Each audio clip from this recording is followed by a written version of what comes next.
তোমাদেরকে বলেছিলাম না বউ ছাড়া বিয়ে, চলো সেটাই বলছি। তোমরাই গেস্ট করো, বউ ছাড়া কি বিয়ে হয়? হলুদ পরার থিম ছিল, তাই কিন্তু সবাই মিলে সেজে বেরিয়ে পড়েছি জল ভরতে যাওয়ার জন্য। হলুদ কালার কিন্তু একটা খুব সুন্দর কালার, আর পরলে কিন্তু ভীষণ ভালো লাগে। দেখো কেউ নাচছেই না, সবাই শুধু হেঁটেই যাচ্ছে। জল ভরতে যাচ্ছি, না নাচলে কি হয়?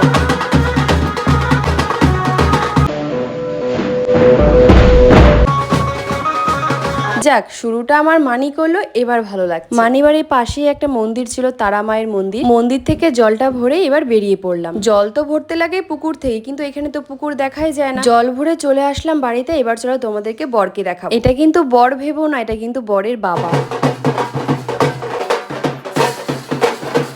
তোমরা ভাবছো বিয়ে, কিন্তু অ্যাকচুয়ালি বিয়ে না, আমার ছোট ভাইয়ের অন্নপ্রাশন। এই দেখো, ছোট বরের জন্য কিন্তু সবকিছু গুছিয়ে রেখেছে। ভিডিওটি কিন্তু মিস করো না, পুরো ভিডিওটি অবশ্যই দেখো। ভাইয়ের কিন্তু অধিবাস হয়ে গেছে, এবারে স্নানের জল রেডি হচ্ছে। খুব সুন্দর কিন্তু একটা মুহূর্ত। দেখো ভাইকে কি সুন্দরভাবে সাজিয়ে দিয়েছে। ভাইয়ের তো কোনো কান্নাই নেই, আমি তো দেখে অবাকই হয়ে যাই। দেখো চুপ করে বসে আছে। এবার দেখো ভাইয়ের স্নান, কি সুন্দরভাবে স্নান করছে। আমি শুধু ভাইয়ের দিকেই তাকিয়ে থাকি। তো ভিডিওটি আমি এখানে শেষ করছি, দেখা হচ্ছে নেক্সট ভিডিও।